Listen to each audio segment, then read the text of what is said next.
Annie Zadek, bonjour. Nous voici réunis virtuellement aujourd'hui, vous à Cresseron, à côté de Caen, en résidence d'écriture chez vous, on en reparlera plus tard, et moi à Pertuis, accueillis dans la belle médiathèque des Carmes. Comment vous présenter tant votre œuvre est multiple? Il y a d'abord un 6 octobre à Lyon, puis quelques années plus tard, des cours d'esthétique auprès du philosophe Henri Maldinet. La philosophie, car il n'y a pas de conservatoire pour les écrivains. Et là, je vous cite. Enfin, le passage à l'acte, je vous cite encore, sur une invitation-provocation du metteur en scène Jean-Louis Martinelli, qui souhaite monter un triptyque autour de Jacob Lenz, ce dramaturge allemand qui fut l'un des représentants du Sturm und Drang, la tempête et la passion. Il s'agissait de faire écrire le troisième volet de cette création par un écrivain contemporain. Ce fut vous. Vous vous débarrassez vite de la quincaillerie du théâtre, didascalie, répartition en actes, en scène, pour construire une parole dressée. Un personnage et son texte, dans son rythme, sa musicalité, sa charge de sens.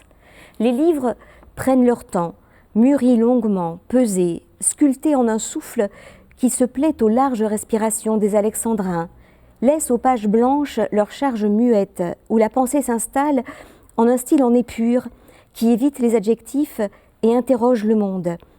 Voici Le cuisinier de Warburton en 1979, puis La condition des soies, Walzer Koenig, Le roi de la valse, Souffrir 1000 morts, fondre en larmes, Douleur aux membres fantômes, Vivant, Vue de l'esprit, Droit au retour, Nécessaire et urgent, enfin Contemporaine, votre dernier opus paru en 2019.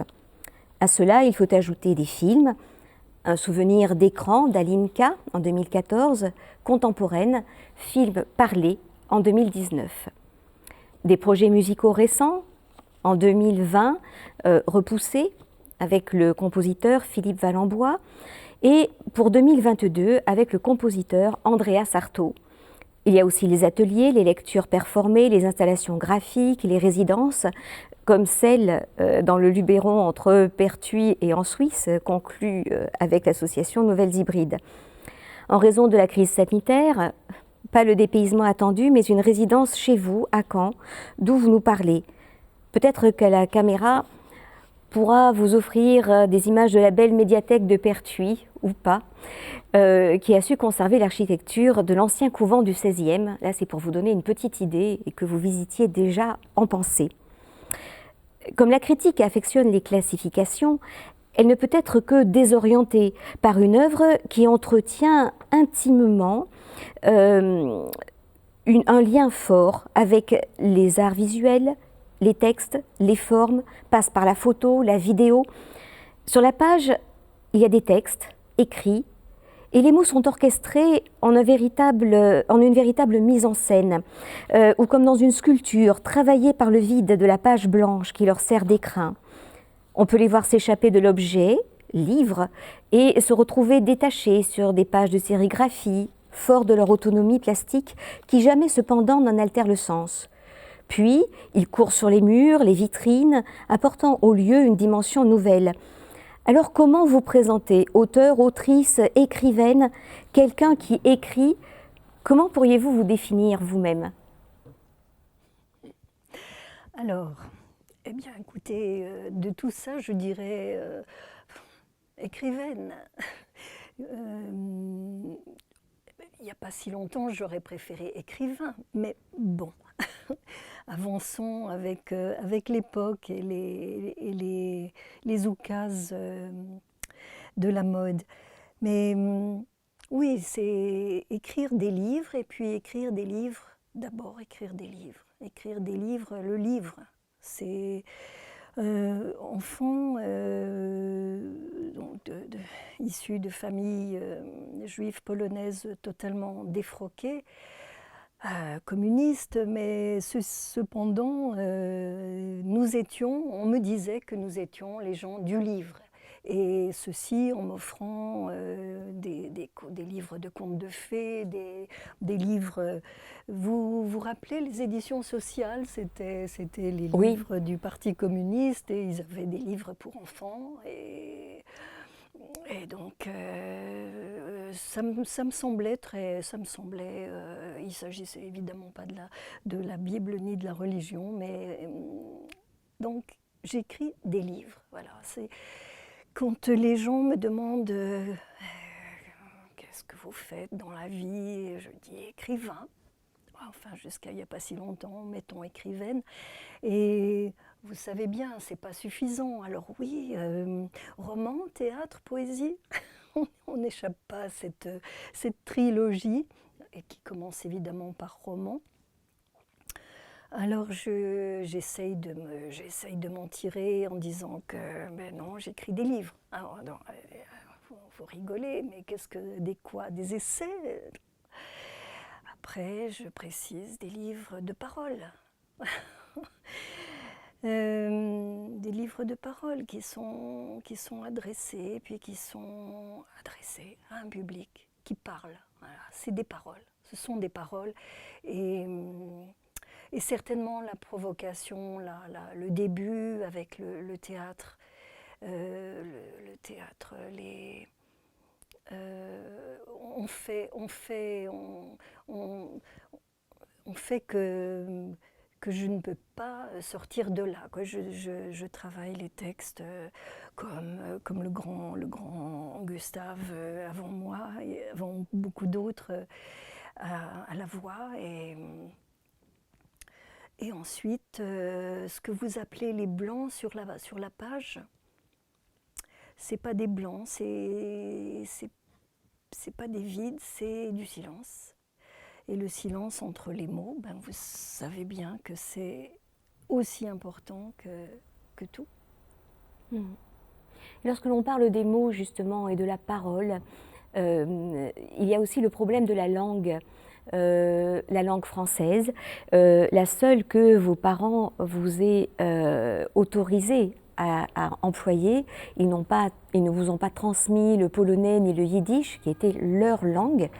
Et ils ont eu, à travers leur langue, justement, leur histoire aussi, et ils vous ont offert une histoire neuve, quelque part, avec cette langue.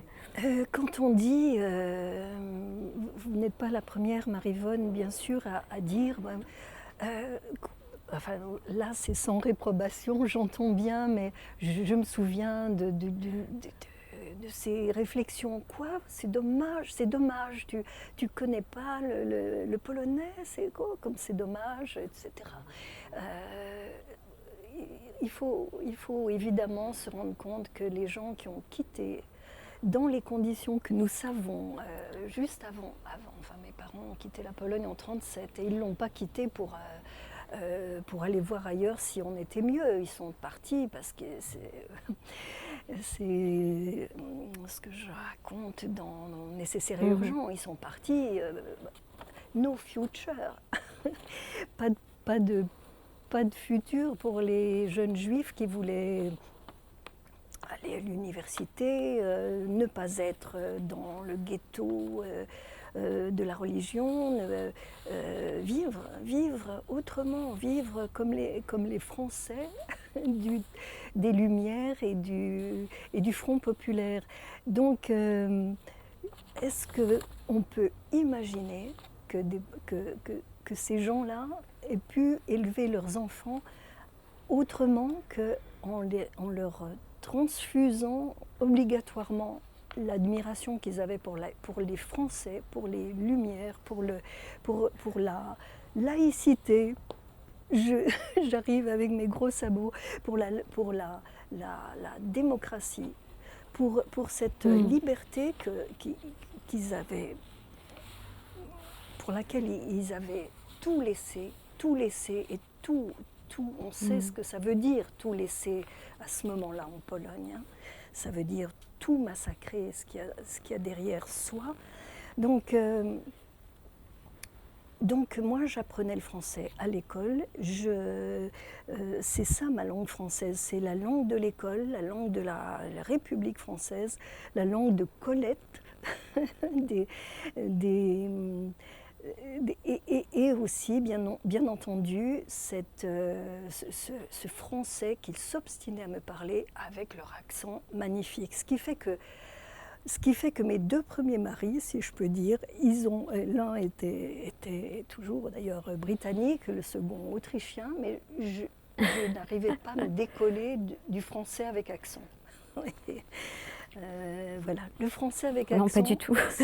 c'est ma langue. Moi, j'ai pas d'accent, mais par ailleurs,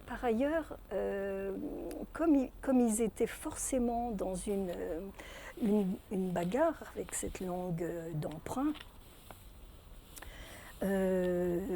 c'est pas une langue dans laquelle je nage comme une sirène, comme mes amis écrivains ou écrivaines nés en France, de parents français, etc. C'est un trésor de guerre. Et du coup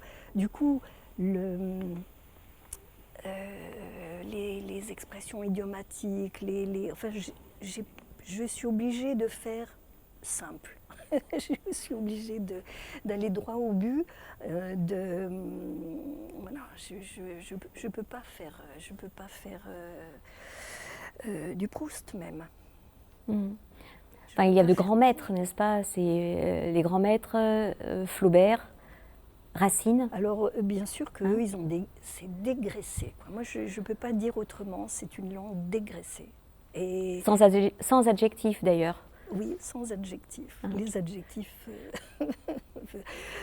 adjectifs, me posent de gros problèmes. J'étais ravie de retrouver dans les conversations d'Isaac Bashevis-Singer la même pas détestation, la même méfiance envers les adjectifs. Voilà. Ça ne veut rien dire.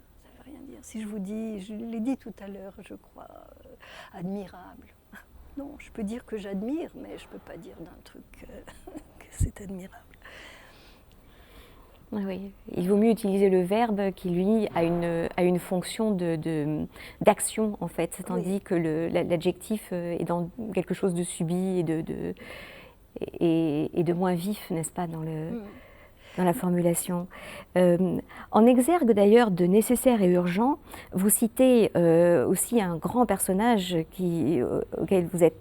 laquelle vous êtes très attaché, c'est Louise Bourgeois, qui dans Destruction du père, reconstruction du père, écrit « L'indicible n'est pas un problème pour moi, c'est même le commencement de l'œuvre.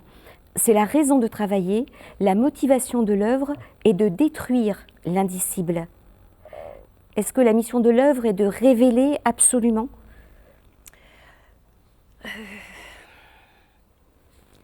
En tout cas, là, elle pointe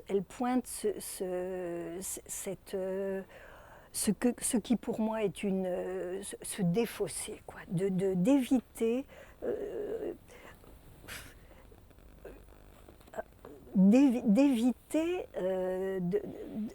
les zones chaudes, les zones tempétueuses où on se dit c'est impossible. Un écrivain, un artiste, s'il ne s'affronte pas à l'impossible, ou à l'indicible, ou à l'innommable, qu'est-ce qu'il fait? Il se lève, il se casse. Alors, chacun fait ce qu'il veut. Moi, Louise Bourgeois, cette phrase est affirmative et elle me convient. Je veux bien me mettre sous ce parapluie là de Louise Bourgeois. Et je pourrais mettre cette phrase en exergue de chacun de mes livres. À dire vrai, ce serait drôle conceptuellement de faire ça, parce que jusqu'à présent, jusqu'à ce livre, j'avais refusé ce parapluie. Mais oui, moi, il n'y a que ça qui m'intéresse. Mm. Il n'y a que ça. Mais c'est indicible, c'est pas forcément le massacre, ça peut être le sexe, ça peut être dire que le deuil du père, on ne le fera jamais, qu'il n'y a pas de résilience, etc., etc. Donc l'indicible, il varie avec chaque livre. D'accord. Il varie avec chaque le but de chaque livre. Et donc il n'est pas valable du début jusqu'à la fin. Revenons à votre dernier texte, Contemporaine. Contemporaine est un livre extraordinairement dense et bouleversant. Vous êtes sur la trace de vos parents, c'est pour cela qu'on en parlait tout à l'heure, sur la trace de ce qui s'est passé, vous êtes sur la trace de la Shoah, sur tout ce qui a pu se perpétrer comme horreur. Et vous suivez Marceline Loridan-Ivens, qui était sculptrice et qui a été un témoin de la Shoah. Et l'auteur lui-même, par la grâce de ce livre, est un témoin aussi. En fait, vous vous sentez témoin de témoin, et l'auteur là transmet ce qui doit être dit, ou reconstitue. Je présenterai pas tout à fait Contemporaine de cette manière. Je suis peut-être à un certain moment, à un moment du livre, sur la trace de Marceline, qui était cinéaste et qui n'a pas été un témoin. Elle a été une victime, elle a été internée, elle a été à Birkenau. Elle a été dans les camps et elle en est revenue. Et puis elle a épousé le fameux documentariste Joris Ivens, et elle a fait des films avec lui et un film seul, et puis elle a écrit des livres, et puis jusqu'à sa mort il y a 2 ans, elle a été une femme. Elle a été une femme jusqu'au bout, et une femme sexuée jusqu'au bout, à, je ne sais pas, 90 ans ou plus. C'est sur cette trace-là que je suis. Là, dans Contemporaine, pour la première fois dans mes livres, hein, je veux dire, où je me suis toujours baladée entre les deux sexes, hein, où le théâtre m'a autorisé ça, cette énorme possibilité, et de parler tantôt en tant qu'homme, tantôt en tant que femme. Et ça, c'est autre chose que l'écriture inclusive, hein. Et donc cette fois-ci, contemporaine, c'est pas contemporain, c'est contemporaine. Et puis, si on entend veine dans écrivaine, on entend reine dans contemporaine. Et jusqu'à présent, j'avais toujours... de la même manière que dans les premiers 3-4 livres que j'ai écrits, j'ai évité la judéité. J'ai fait d'un grand détour, hein, parce que je vous ai parlé de l'éducation que j'ai reçue. Il fallait rien savoir de ça. Il fallait être française et basta, parce que le reste était trop chaud, trop saignant. Et la féminité... Moi, j'en avais pas besoin. Et c'était quelque chose de assumé, réducteur, jusqu'à il n'y a pas si longtemps. Et quand j'ai vu que ça devenait dangereux, alors je me suis dit, bon, alors maintenant. Et maintenant, ça vaut le coup. Maintenant, c'est de l'indicible. Alors c'est indicible, allons-y. Mais cet indicible, justement, dans Contemporaine, s'orchestre autour des fins. Fin de l'amour, fin de la beauté, fin de la légèreté, fin du progrès, fin des idéaux, fin du politique, scandé décennie par décennie. On est vraiment dans une sorte de fin du monde qui est là et qui convoque en même temps le monde entier. Vous convoquez pléthore d'auteurs que vous vous appropriez avec l'adjectif possessif mon, mon Peter Handke, mon Kleist, mon Lenz, mon Buchner, mon Kipling, etc. Et à la fin de votre ouvrage, vous reconvoquez, mais là ils ne sont plus vôtres, mais ils vous accompagnent quand même encore d'autres auteurs, dont Salman Rushdie, des auteurs qui, eux, ont subi, été victimes et témoigné de cela. Oui. Oui, tout à fait. Et quand j'ai éludé précédemment l'histoire de témoins, revenons-y. Effectivement, je ne suis pas un témoin de la Shoah. Je suis un témoin des gens qui ont traversé ça, qui ont échappé ou qui ont... on sait que le trauma se répercute sur plusieurs générations. Alors, on va dire que dans Contemporaine, c'est de ça dont je suis contemporaine. Je suis contemporaine du trauma, comment ça s'appelle, vous savez, ces pierres qu'on envoie sur l'eau, les galets, Au fait des ricochets. Voilà, par ricochet. Et témoin, de ça je peux parler. Je peux parler en je. Et j'ai osé, c'est peut-être un des derniers livres. Il me reste, vu le temps que je prends chaque fois pour écrire un livre, je ne sais pas combien encore, c'est le 9e. Alors je me dis, bon, 10. Au début de la pandémie, je dois dire que je me disais, bon, allez, c'est fini, c'est le dernier. Il y a 8 mois, il y a 7 mois, je me disais, j'aurai jamais le temps d'en écrire un autre maintenant. Bon, la fin du monde n'est pas encore arrivée pour moi, mais ça s'approche. Donc je suis témoin de ça. Mais oui, il y a vraiment une désespérance qui est là aussi, avec des peurs, avec la peur de sa propre perte, n'est-ce pas? C'est ça. Oui, j'ai peur, mais je le dis. Et puis je le dis en parlant d'autres peurs qui font que vous et moi, on en rit. Donc, et oui, parce qu'en fin de compte, il y a le refuge de l'humour aussi qui est là et qui sauve, en fait. Et le livre aussi est là et sauve.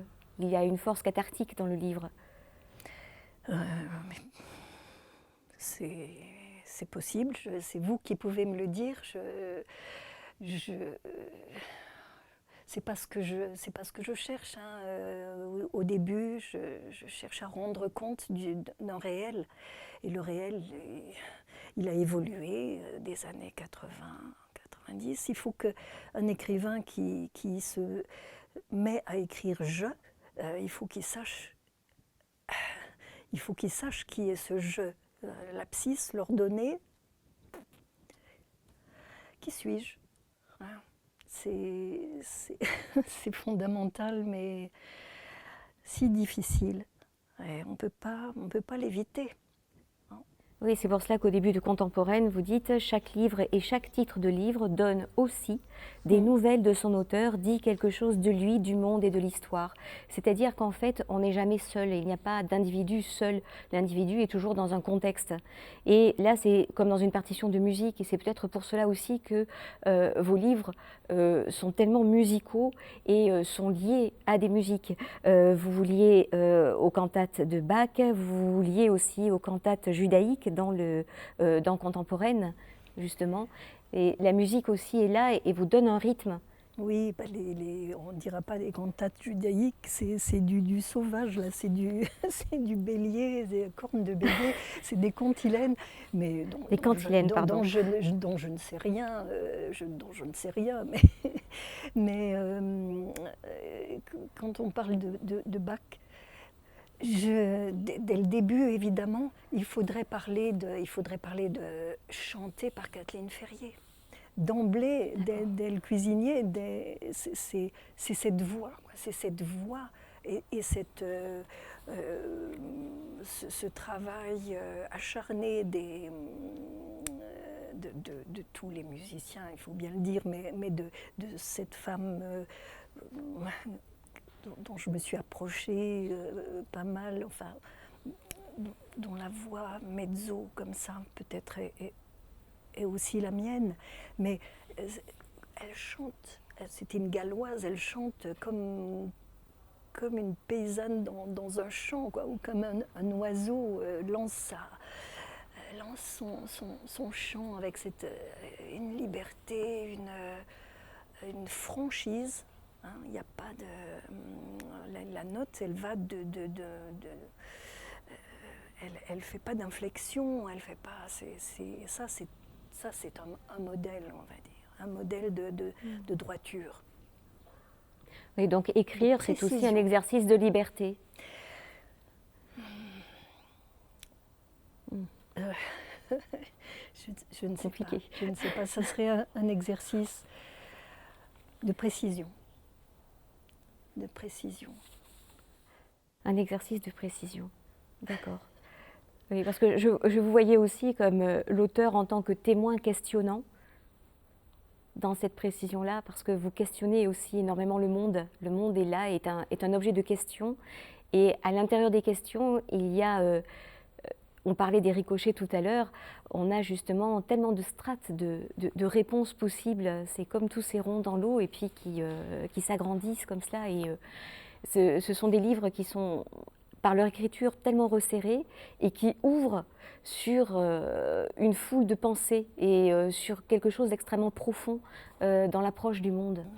Merci de le sentir comme ça. Moi, j'essaye de l'envoyer de cette manière. Maintenant, là encore, c'est comme la pierre qui atteint le galet, ça marche, il fait les ricochets, où il tombe. Il tombe dans un trou. Je ne sais pas imiter le bruit. Mais oui, s'il a fait des ricochets jusqu'à vous, jusqu'à les quelques lecteurs et auditeurs, c'est le but recherché. Je l'ai envoyé pour qu'il fasse des ricochets, pas pour qu'il tombe ploup au fond de l'eau. Non, ce serait vraiment dommage. Et là, pendant votre résidence, si l'on parlait de votre résidence actuellement, il y a cette étrangeté, parce que vous aimez faire des résidences, vous l'avez dit l'autre fois, il y a ce dépaysement qui est magique et qui apporte tant à l'écriture. Et cette année, avec la crise sanitaire, résidence, il y a, mais confiné chez vous, pour votre écriture, qu'est-ce que ça lui apporte, qu'est-ce que ça lui enlève, et sur quoi écrivez-vous d'ailleurs actuellement? Mais actuellement, sur rien. D'accord. Sur rien du tout. Il faut que je trouve le titre. Je cherche le titre. Je cherche le titre du suivant. Tant que j'ai pas le titre, je sais bien, j'ai bien une vague idée, mais j'ai pas trouvé le titre. Vous la gardez secrète en fait. Non, c'est pas assez précis. On parlait de précision, c'est pas assez précis, c'est pas assez clair, c'est pas assez clair. Je vois pas le point d'arrivée. Alors comment partir? Mais pour ce qui est des résidences, bien sûr depuis les années 90, depuis la première résidence en Allemagne d'un an, après en Russie 3 mois, puis après en Europe centrale, etc. J'ai pas cessé d'aller inventorier, d'aller regarder ces endroits, ces lieux d'où je viens finalement, hein, d'où viennent les miens. Et c'est une drôle d'affaire là, ce qui nous arrive, mais écoutez, tout le monde se trouve dépaysé, désarmé.